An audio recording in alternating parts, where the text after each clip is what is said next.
مسجد الحرام مکۃ المکرمہ اور مسجد النبوی مدینہ المنورہ سے خطبے کا اردو ترجمہ کے لیے ہمارے سوشل نیٹ ورک کو فالو کرنا نہ بھولیں اور اپنے دوست احباب کے ساتھ بھی ضرور شیئر کیجیے۔ خطبہ جمعہ مسجد الحرام، تاریخ 21 جمادی الثانی 1447 ہجری بمطابق 12 دسمبر 2025 عیسوی۔ موضوع بہادری، مردانگی اور نسل نو کی تربیت۔ خطیب فضیلۃ الشیخ صالح بن حمید حفظہ اللہ، ترجمہ محمد اقبال یاسین۔ ہر قسم کی تعریف اللہ کے لیے ہے جس نے ہر چیز کی تقدیر مقرر کی اور وہ ہر چیز سے پورا باخبر ہے۔ میں اس پاک ذات کی حمد کرتا ہوں، اس کا شکر بجا لاتا ہوں۔ اس نے ہمارے اوپر اپنی حفاظت کا پردہ ڈال رکھا ہے۔ میں گواہی دیتا ہوں کہ ایک اللہ کے سوا کوئی معبود برحق نہیں، اس کا کوئی شریک نہیں۔ میں اس گواہی کو قیامت کے دن کے لیے ذخیرہ بنا کر رکھتا ہوں۔ میں گواہی دیتا ہوں کہ ہمارے سردار و نبی محمد اللہ کے بندے اور رسول ہیں جو جن و انس کے لیے خوشخبری دینے والے اور ڈرانے والے بنا کر بھیجے گئے تاکہ عذر ختم کیا جائے اور ڈرایا جائے۔ اللہ درود و سلام اور برکت نازل کرے آپ پر، آپ کے آل و اصحاب پر، جن کے لیے اللہ نے اجر کو بڑھایا اور جن کے ذکر کو لازوال کر دیا، تابعین پر اور تا قیامت ان لوگوں پر جو ان کی اچھی طرح پیروی کریں۔ اللہ مزید بہت زیادہ مسلسل سلامتی نازل کرے۔ اما بعد، لوگوں میں تم کو اور خود کو اللہ کے تقوی کی وصیت کرتا ہوں۔ اللہ تم پر رحم کرے، اللہ کا تقوی اختیار کرو اور جان لو کہ جس کا دل صاف ہوگا وہ اللہ سے حسن ظن رکھے گا اور اس کی امیدیں خوشخبریوں سے کھل جائیں گی۔ جس کی نیت سچی ہوگی اس کا ذکر لوگوں میں بلند ہوگا، جو اپنے رب کے صلہ پر یقین رکھے گا اس پر سکینت نازل ہوگی۔ اللہ کے بندے، اپنی زبان کو رب اغفر لی کہنے کا عادی بناؤ۔ تمہارے رب کے یہاں قبولیت کی گھڑیاں ہیں اور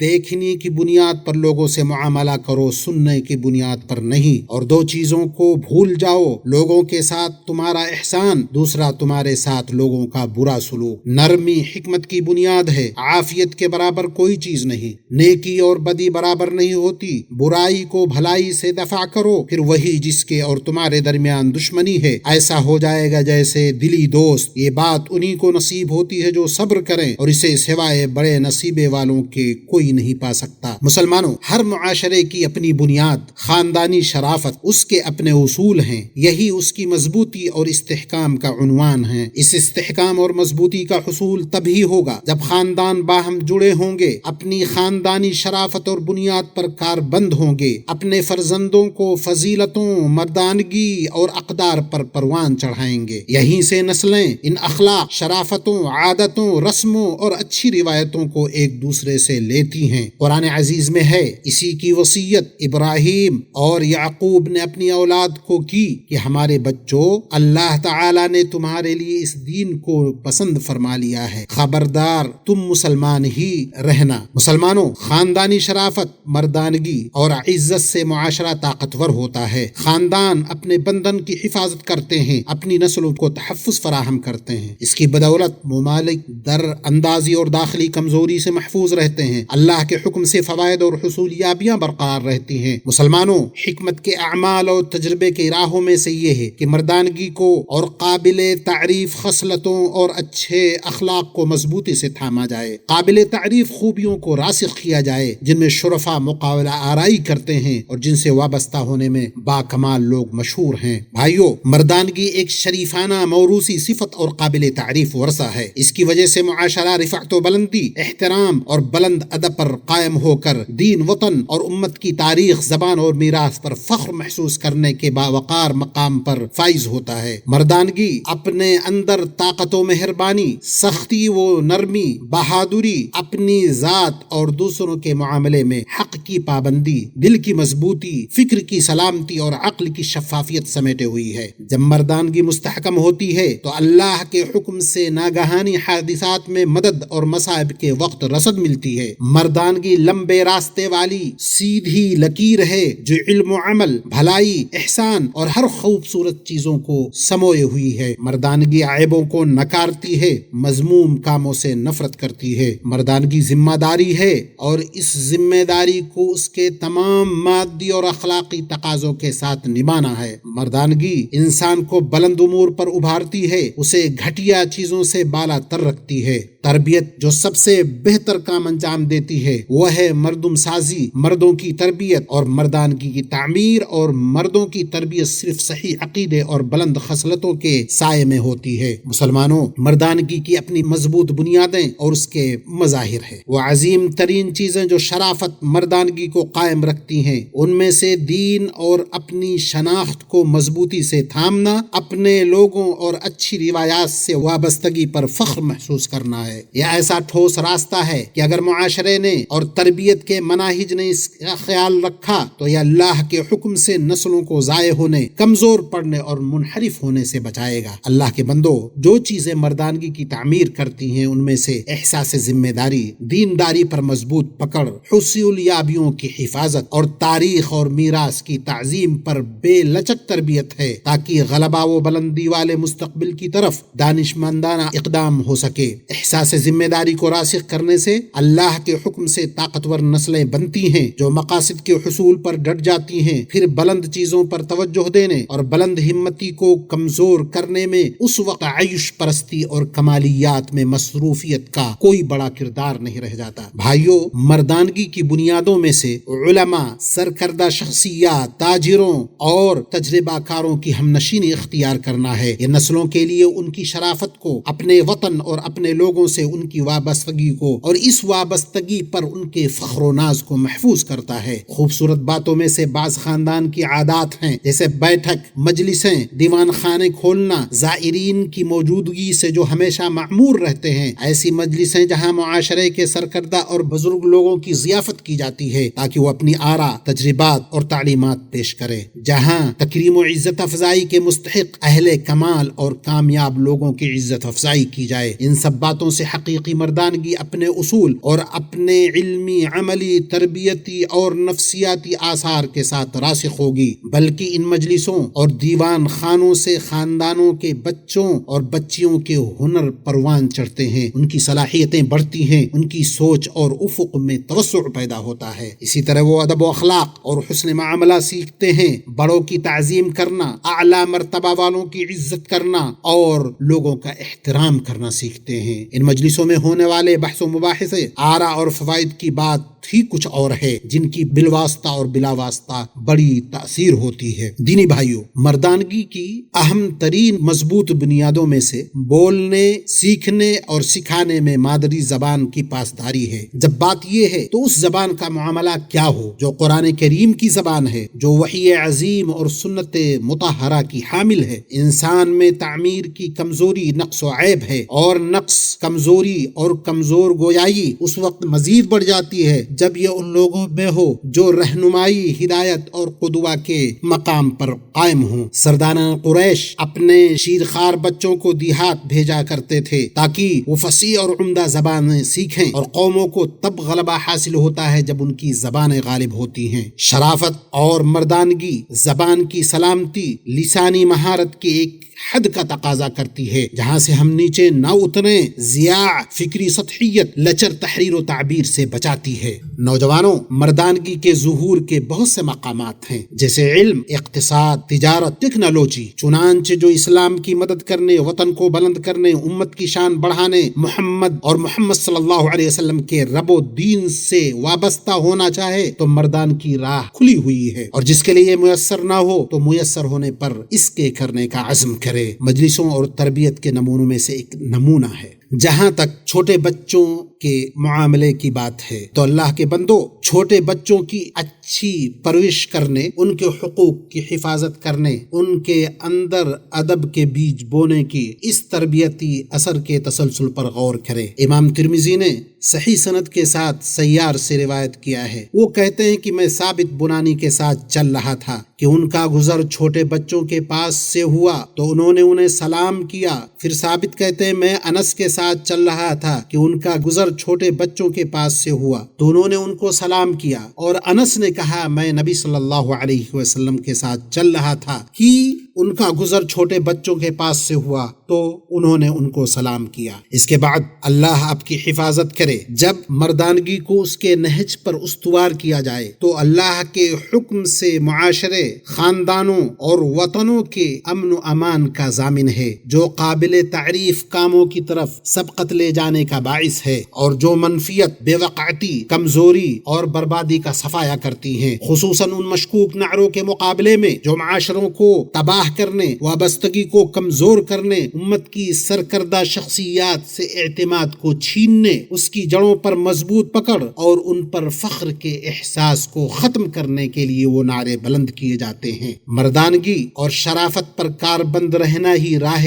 ہدایت اور درست منہج ہے۔ اللہ تعالی نے فرمایا مومنوں میں ایسے لوگ بھی ہیں جنہوں نے جو عہد اللہ تعالی سے کیا تھا انہیں سچ کر دکھایا، بعض نے تو اپنا عہد پورا کر دیا اور بعض موقع کے منتظر ہیں اور انہوں نے کوئی تبدیلی نہیں کی۔ چنانچہ نوجوانوں، مردانگی کے ظہور کے بہت سے مقامات ہیں، جیسے علم، اقتصاد، تجارت اور ٹیکنالوجی۔ چنانچہ جو اسلام کی مدد کرنا چاہے، وطن کو بلند کرنا چاہے، امت کی شان کو بڑھانا چاہے، محمد صلی اللہ علیہ وسلم کے رب اور محمد صلی اللہ علیہ وسلم سے اور ان کے دین سے وابستہ ہونا چاہے تو مردانگی کی راہ بہت واضح ہے۔ اللہ ہم کو اپنی کتاب کی آیات اور نبی صلی اللہ علیہ وسلم کی سنت سے فائدہ پہنچائے۔ ہم اپنے لیے اور آپ سب کے لیے دعا کرتے ہیں اور مغفرت طلب کرتے ہیں، اللہ ہم سب کی مغفرت فرمائے۔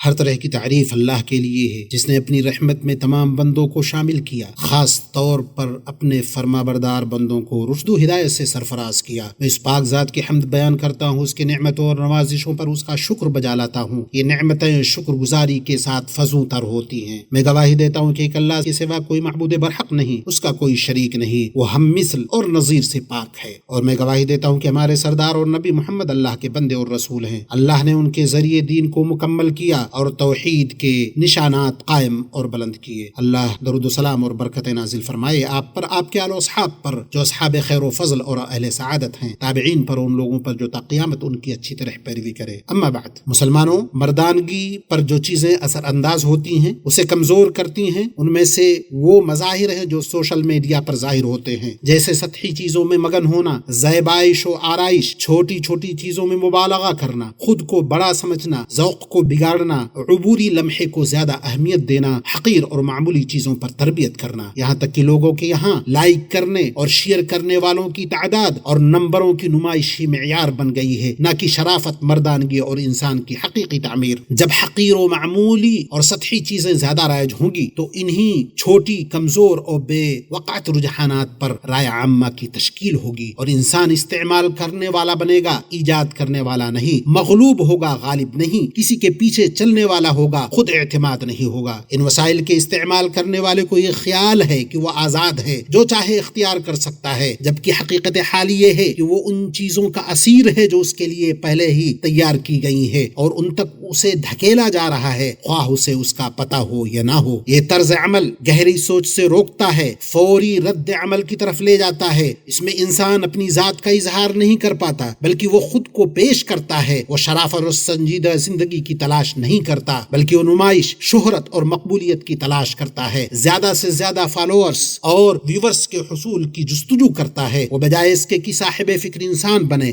دیکھی جانے والی چیز بن کر رہ جاتا ہے۔ اس کی فکر ہوتی ہوتی ہے کہ اس کی تصویر ظاہر ہو اور اس تصویر کو بدلتا رہتا ہے. اس کی یہ فکر نہیں ہوتی کہ اپنی مردانگی کی تعمیر کرے، اپنی فکر کو مالا مال کرے. وہ خود کی ویسے ہی مارکیٹنگ کرتا ہے جیسے سامان کی مارکیٹنگ کی جاتی ہے. چھوٹے لوگوں کے معیار میں تصویر کو مواد پر ترجیح حاصل ہوتی ہے. فالوئنگ دلیل سے زیادہ اہم ہے اور تیزی سے وائرل ہونے کو مضمون پر مقدم سمجھا جاتا ہے. اس کا نتیجہ یہ ہوتا ہے کہ وطن، برادران وطن، اس میں موجود دینداری، صالحیت، استقامت اور شرافت سے بے رخی برتی جاتی ہے. اس کی میراث، اس کی تاریخ، اس کی شناخت کو حقیر سمجھا جاتا ہے. بلند امور اور بلند ہمتی سے دوری ہونے لگتی ہے. اے والدین، اساتذہ اور معلمات، اے ذمہ داران، اپنی ذمہ داریاں ادا کرو. اپنے بچوں اور بچیوں میں فاضلانہ اخلاق راسخ کرو. ان کی اچھی طرح تربیت کرو. انہیں کمزوری اور بزدلی کے راستے سے بچاؤ. نسلوں کی دیکھ ریکھ، نئی نسل کی تعمیر، معاشرے کی حفاظت اور مردانگی کی تعمیر کے معاملے میں اللہ سے ڈرو. نوجوان لڑکوں اور لڑکیوں کو فضیلت، پاک دامنی، حیا اور شریفانہ اخلاق کی طرف لے جاؤ. انہیں برباد اور ضائع ہونے سے بچاؤ. انہیں فحش کاموں، جرائم کے راستوں اور حقیر چیزوں سے دور رکھو. سنو، اللہ تم پر رحم کرے. اللہ سے ڈرو اور جان لو خوش آئند نمونوں اور باوقار تصویروں میں سے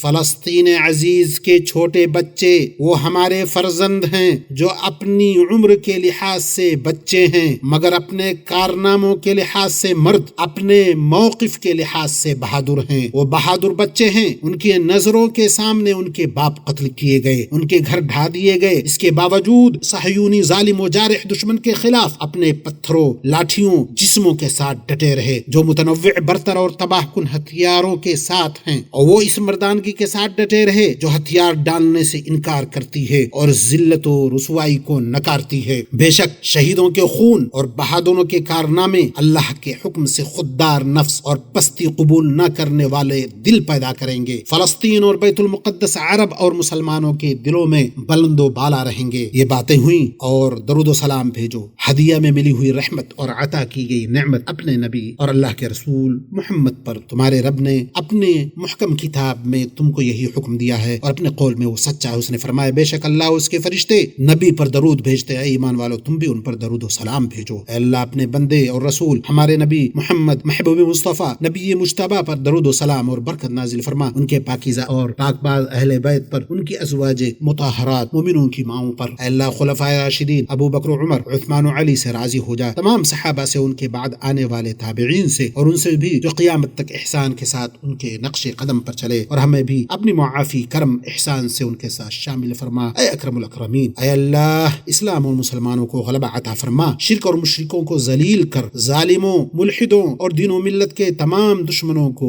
رسوا کر. اے اللہ ہمیں ہمارے ملک میں امن و امان عطا فرما. ہمارے رہنماؤں، حکمرانوں کی اصلاح فرما. ہمارے معاملات ایسے لوگوں کے ہاتھوں میں دے جو تجھ سے ڈرتے ہوں، پرہیزگار ہوں، تیری رضا کے پیروکار ہوں. اے رب العالمین، اے اللہ ہمارے سربراہ اور حاکم خادم حرمین شریفین کو اپنی توفیق عطا فرما. انہیں اپنی فرمانبرداری کے ذریعے عزت و غلبہ عطا فرما. ان کے ذریعے اپنے کلمے کو بلند کر. انہیں اسلام اور مسلمانوں کی مدد کا ذریعہ بنا. انہیں اور ان کے ولی عہد کو، ان کے بھائیوں کو، معاونین کو وہ کام کرنے کی توفیق دے جو تجھے پسند ہوں اور جن سے تو راضی ہو. انہیں نیکی اور تقوی کی راہ پر گامزن رکھ. اے اللہ مسلمانوں کے حکمرانوں کو اپنی کتاب، اپنے نبی صلی اللہ علیہ وسلم کی سنت کے مطابق عمل کی توفیق عطا فرما. انہیں اپنے مومن بندوں کے لیے رحمت بنا. ان کے دلوں کو حق اور ہدایت پر اکٹھا کر دے. اے اللہ دنیا بھر کے مسلمانوں کے حالات درست فرما. ان کے خون کی حفاظت فرما. ان کو حق و ہدایت اور سنت پر جمع کر دے. اے اللہ امت اسلام کے لیے ایک صحیح مضبوط رہنمائی پیدا فرما جس میں تیری فرما بردار عزت، گناہ گاروں کی ہدایت ملے، نیکی کا حکم دیا جائے، برائی سے روکا جائے. بے شک تو ہر چیز پر قادر ہے. اے اللہ غاصب قابض یہودیوں کی گرفت کر. یقیناً تجھے عاجز نہیں کر سکتے. اے اللہ ان پر وہ عذاب نازل فرما جو گناہ گار قوموں سے نہیں ٹلتا. اے اللہ ہم ان کے شر کو تیرے سپرد کرتے ہیں، ان کے فتنوں سے تیری پناہ میں آتے ہیں. اے اللہ ہم ہر مصیبت سے تیری عافیت چاہتے ہیں، ہر عافیت پر تیرا شکر ادا کرتے ہیں. اے اللہ ہم ہر بری چیز سے تیرے ذریعے بچاؤ کرتے ہیں اور ان کے شر سے تیری پناہ میں آتے ہیں. اللہ ہم تجھ سے دعا کرتے ہیں کہ جو کچھ تو نے مقدر کیا اس میں نرمی کر اور جو فیصلے کیے ان پر ہماری مدد فرما. ہمیں اور ہماری قدم کو پھسلنے سے محفوظ رکھ. اے ہر فریاد سننے والے، ہر مشکل دور کرنے والے، ہمیں ستر پوشی، عافیت اور تقوی کا لباس عطا فرما اور جنت الفردوس کو ہمارا ٹھکانہ بنا. اے اللہ ہمارے لیے اسباب آسان کر دے، دروازے بند نہ کر. ہمیں قبول ہونے والی دعاؤں کی توفیق دے. اے اللہ ہمیں مزید عطا کر، کمی نہ کر، ہمیں نواز محروم نہ کر. اے اللہ ہم تیری تعریف کرتے ہیں. تو نے اپنی رحمت کے دروازے ہمارے لیے کھولے، اپنے فضل سے بادل ہم پر برسائے جنہوں نے آسمان کو اور زمین کو سیراب کیا. اے اللہ ہم تیری نعمتوں سے خوش ہیں. ہیں، تیری بھلائی برکت اور مدد سے فرحاں ہیں، تیرے مزید فضل اور احسان کی امید رکھتے ہیں، تیرے رحمت کے اثرات بندوں اور زمین پر اترنے کی امید رکھتے ہیں۔ اللہ کے بندو، اپنے رب کا خوب شکر ادا کرو، صبح شام اس کی تسبیح کرو، اس سے مزید برکت والی بارش طلب کرو، دعا کرو اپنی سخاوت اور فضل سے اسے زیادہ کرے، ہمارے رب کے کرم کی کوئی حد نہیں۔ اے اللہ، ہم پر بارش نازل فرما، ہمیں نا امید نہ کر، ہم تجھ سے مغفرت چاہتے ہیں۔ اے اللہ، ہم تجھ سے مغفرت چاہتے ہیں، تو بخشنے والا ہے، ہمارے اوپر موسلا دھار بارش نازل فرما۔ سبحان ربک رب العزت عما یصفون وسلام علی المرسلین والحمد للہ رب العالمین۔